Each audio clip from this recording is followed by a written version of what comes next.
So you're thinking of moving to Denver, Colorado. Here are things that newcomers don't know about Denver, Colorado. And if you want to blend in with the locals, you gotta know all of these. And we're gonna get to it right now. What's up everybody, I'm Angel and I'm a real estate agent over here in Denver, Colorado. The first thing you gotta know is about the altitude. When I moved to Denver, Colorado, little over 3 years ago, I was in relatively good shape. I was training for triathlons, I was running, I was on a bike, I was swimming. But even small exercises over here in Denver, even just like a fast-paced walk, it would just get me out of breath. And I can tell you, it took me about 2 to 3 months to really adjust to the altitude. And just so you know, you're never gonna be 100% adjusted. Yes, you can do your faster walk and you're not gonna be as tired, but it's still going to be harder workouts compared to lower elevations. The next thing you gotta know is that Denver, Colorado is really dry. A lot of people here, they have their own humidifiers. You have to constantly be hydrating, and some people apply moisturizer all the time. They apply chapstick. I am of the belief that once you start doing that, you kind of have to keep doing it. So that's just a path I never took. But I know some people, they never leave home without their chapstick. Another thing you gotta do if you want to pass as a local, if you go to Santiago's to get your breakfast burrito, you definitely need to add some green chili. People from Colorado really love the green chili for some reason. So if you want to pass as a local, then do that. And not just on the breakfast burrito, but every meal. Another thing you gotta know, when it comes to driving, you gotta slow down. Especially for me, I moved from Dallas. In Dallas, we drive fast. The speed limit can be 85 and there's still people speeding. I can tell you that. And one thing I've noticed, especially when we're driving in the mountains, is that especially people from Texas, they drive really fast. That's something you guys have to stop doing. It can be very dangerous. You always hear people literally falling off of cliffs under trucks. I've seen people with Texas plates going over 60 miles an hour on mountain roads, and that can be very dangerous. Now, of course, I've gotten used to driving in the mountains and what speeds are safe, but my personal rule of thumb when I had just moved into the Denver metro area was I cannot go faster than people with Colorado plates. Speaking of Colorado plates, the other thing that I learned is that there's many kinds of plates. You'll typically see a green one or a red one. If you see a red one, that means it's a rental car. It's a rental vehicle or maybe a commercial vehicle. And what that means is you can actually pass those people. When I talk about this tip about going to the speed of the locals, I'm really referring to the green plates. Just going back to that point, the reason why I say going to the speed of the locals is because typically they're gonna know. Sometimes there's places that have wildlife crossings that they're very typical. The locals know exactly where they are. They're gonna slow down in those places. Sometimes there's curves that you don't see. It's happened to me before, especially driving at night. I just want to take a second to say I'm a real estate agent, and if you're thinking of moving to Denver, Colorado or the surrounding areas, reach out. We can have a one-on-one private conversation where we're gonna go over what you like and especially what you don't like so that we can narrow down your search and find you the perfect place. All of the information's in the description below. Now back to the video. Now the next thing you gotta do to pass as a local is to speak the local jargon. We have many words. We have low-high, which means lower highlands. It's one of the neighborhoods we have over here in Denver, Colorado. We have Lodo, which means the lower downtown. Again, another one of the neighborhoods. We have Rhino, which means the River North Arts District, and that's another one of the neighborhoods in Denver, Colorado. We have Foco, which means Fort Collins. We have this word, which you would typically say Buena Vista, but over here you call it Buena Vista. And if you say Buena Vista, people are gonna think you're a local. The next one is the water. If you live in Denver, Colorado, and you have people that are coming in, you gotta show off how good the tap water is over here. And I can tell you, especially drink out of one of these bottles, that's gonna make you seem like you're a local. Colorado water is so good. You know it comes from the mountains. Another thing you gotta know is that businesses here close early. What do I mean by that? When I was living in Dallas, I can tell you, you can find good tacos all over the city at 2 a.m., 3 a.m., 4 a.m. Don't ask me how I know, but I can tell you here, it's gonna be a little bit of a struggle. Typically in the suburbs, a lot of the businesses close 9, 10 p.m. In downtown Denver, yes, you're gonna find your spots that are open, but it's not like the whole city is open. So it's one thing you need to know so that you can prepare for those long nights. In Denver, Colorado, we love dogs. We're actually listed as the third most dog-friendly city in the US. And this is the great Athena. Now, if you go to a restaurant and you're like, I want to try something local, I don't want to have Santiago's burritos with green chile, I want to have some Rocky Mountain oysters. What that means, it's actually bull testicles, so just be aware of that. And over here in Denver, Colorado, we have all the major sports. We have football, we have hockey, baseball, basketball, and soccer. So if you like any kind of sports, you're gonna have it here. There is a ton of wildlife over here in Denver, Colorado. If you want to go on hikes or if you want to go on mountain bike rides, you gotta be aware of these. We have bighorn sheep, we have mountain goats, elk, moose, we have black bears, but thankfully we at the moment do not have grizzly bears in Colorado. And I say at the moment because right now there's actually some people who are pushing for having wolves reintroduced into Colorado. I don't believe that's a good idea, but again, if they're reintroducing wolves at the moment, who knows if in 20 years from now they're going to be introducing grizzly bears. That's something that of course we won't know, but something to be aware of. Now, if you're coming to Denver, Colorado because you want to be in the mountains, you want to do mountain activities, I'm going to give you some tips that most of the locals know that do that activity. If you like hiking, you gotta download the All Trails app. This is an app where you can actually, if you have the pro version, you can download the route, you can download the maps. It's gonna help you research which trails you want to do. It tells you the difficulty, the elevation, the ease of access. And again, you can download the route so that you don't get lost in the woods. And the good thing is GPS works even if you don't have phone signal. So as long as you have downloaded the map, you should be good. And the other thing I like about this app is that it's like a social media, especially for winter hikes. People are constantly putting pictures there. They tell you the trail conditions, if it's snowing, if it's muddy, any trail condition. You can read when those posts were so that you can see how relevant are going to be for your hike. I highly recommend this app. And by the way, I'm not getting sponsored by them or anything like that, or any of the future apps that I'm going to mention. Now, if you're going to do a 14er, you got to start early. Some people start 2 a.m., 3 a.m., 4 a.m. And that's because once you're at the top, you're very exposed to the elements. And a lot of times there is thunderstorms that weren't in the weather report. So when you go to a 14er, you kind of have to go up and down very quickly.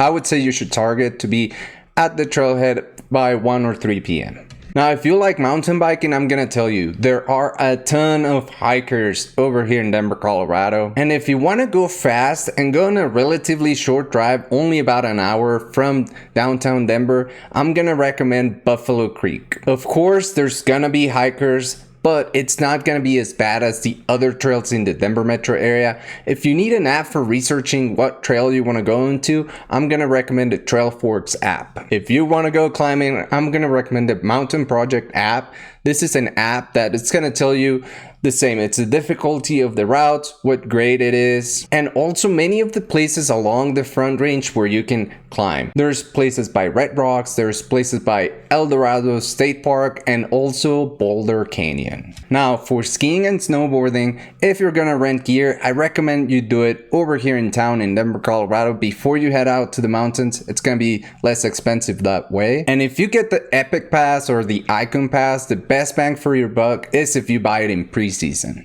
Now you're moving here, you want to visit all of the national parks that are a short drive away from Denver. I'm gonna recommend that you download the National Parks app. You can read up on these routes and it's gonna tell you what are the diamonds that you kind of have to visit at every national park that you go to. I will also recommend that you buy the annual National Park Pass and do your research before you go. A lot of places have time entry systems where you have to do a reservation to get into the national parks. I'm going to tell you, for Rocky Mountain National Park, as long as you get in before 5 a.m., they're not going to check that. Another tip for Rocky Mountain National Park, there is a place that has a big parking lot and it shuttles, and that's going to take you to many places in the park, and then you can start your hike from there. If you get to the park like at 7 or 8 a.m., very likely you're not going to find parking spot where you're going to start your hikes. So make sure you go to this big parking lot and then take the shuttle. Now let's talk about camping. camping. There's two types, dispersed camping and campground camping. Let's talk about dispersed camping first. Dispersed camping is free. It depends on the body that regulates the area where you want to go camping. It could be BLM, the Bureau of Land Management. It could be the Forest Service, and they all have different regulations, so make sure you do your research and follow those regulations. There are websites that help you find some very good dispersed camping spots that are not advertised anywhere. I highly recommend freecampsites.net, the Dirt app, and Boondocking. And I'm gonna tell you from experience, I've stayed at some campgrounds that are incredible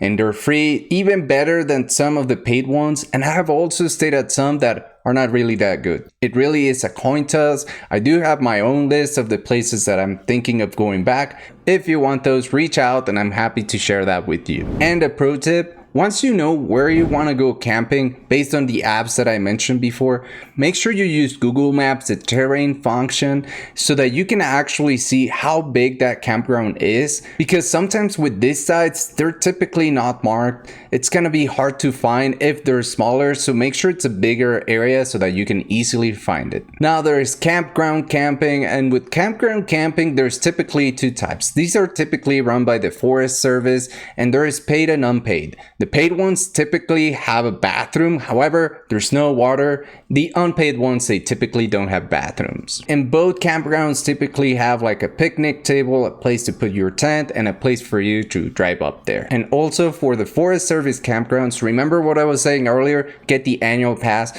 You actually get the discount with the National Parks Pass if you go to a National Forest run paid campground. And finally, for fishing, if you enjoy going fishing, I recommend you download this app. It's called the CPW Fishing. It is made by the Colorado Wildlife Division, and the thing that I like is that you can see in the map the different places where you can go fishing. You can see if there's any special restrictions for that area so that you can make sure you're compliant with all the regulations. Now I'm gonna show you some hacks of living in Denver, Colorado. The first one, if you're actually gonna go into the airport, typically most people are gonna arrive at the main gate either on the west side or the east side, or the train from the south side. Most people are gonna go through security and then get on the train.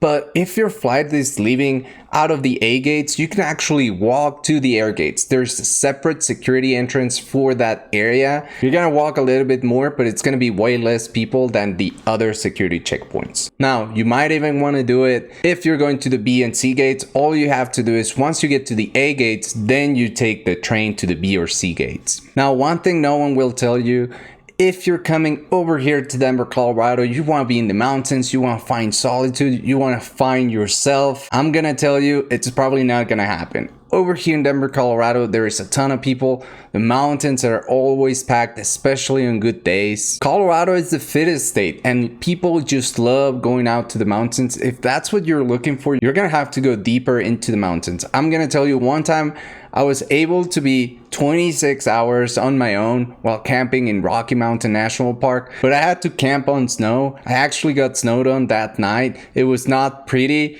and that's probably the reason why no one else went. Now, if you want to go to a concert in Red Rocks, which I highly recommend, Red Rocks is just an incredible place. There's nothing like it in the world. It is the #1 music venue in the world, and it's just awesome to have that natural amphitheater. My hacks are, the first thing you gotta do is you gotta go early and tailgate. It is kind of like a Colorado tradition. People tailgate in the parking lots. Actually, the one I recommend, it's this one, and you can go in there as early as you want and get ready for your concert. Now, if you want to have the quickest exit, you can park right over here and hike up to Red Rocks. Now, when the concert's over, you're gonna have to hike down, but it's typically not tiring since you're going downhill, and you're gonna avoid all those people that are probably a little bit slower. The third tip is that you want to dress in layers.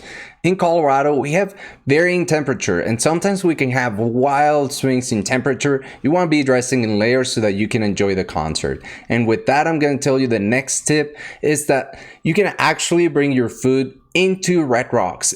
Red Rocks allows for that, so take advantage of that so that you can enjoy the concert and you don't have to wait online while the concert's going on. Now I'm gonna tell you something that not everybody knows, but if you're coming in here to visit, it might come in handy. We actually have some Denver free days for various activities. For national parks, you're actually gonna have some free days in January, April, August, September, and November.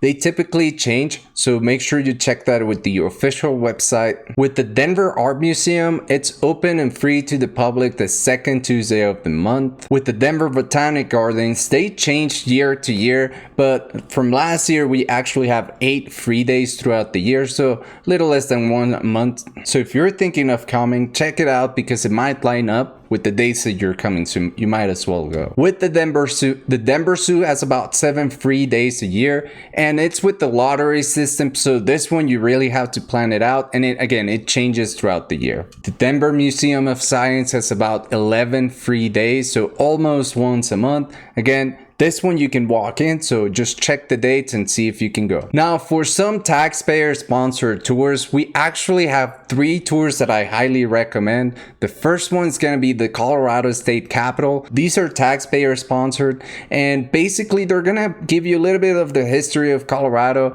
They're gonna tell you some of the fun facts about the state capitol, some of the ways it was built, and it is a very complete tour. Another taxpayer sponsored tour that I highly recommend is the Denver Mint. The Denver Mint actually has about 3,600 tons of gold, physical gold stored right there. It is the 3rd place in the US with the most gold.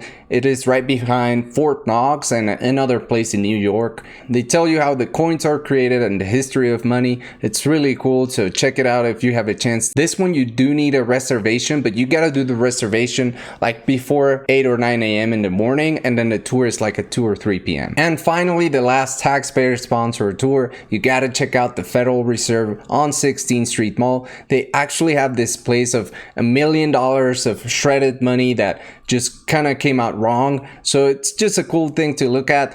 Not that I'm a fan of the Fed, in fact, I am not. And lastly, we have breweries. Denver has a little over 150 different breweries, and in the state of Colorado, we have about 400 breweries. Some breweries have tours, some breweries you have to pay for the tour, some of them are free. So take a look at those tours, because even if you have to pay for them, sometimes it's like $3 or $5, and while you're in the tours, sometimes they have unlimited tasting, so it's typically a good value. I recognize that not all of these tips are going to be applicable to you. Some people want mountain tips, some people want brewery tips, some people just want to know where they can live, where they're gonna be far away from all of their neighbors. It's all good, we're all different. Our job with this channel is giving you an honest opinion of what's like living in Denver, Colorado, and actually show you what these areas look like instead of you just reading about it. So right now, hit the subscribe button. We do videos every week of what's like living in Denver, Colorado and the surrounding areas. And also leave a comment down below of what areas you want to see next, and I'll make a video there. Until next time, see you later.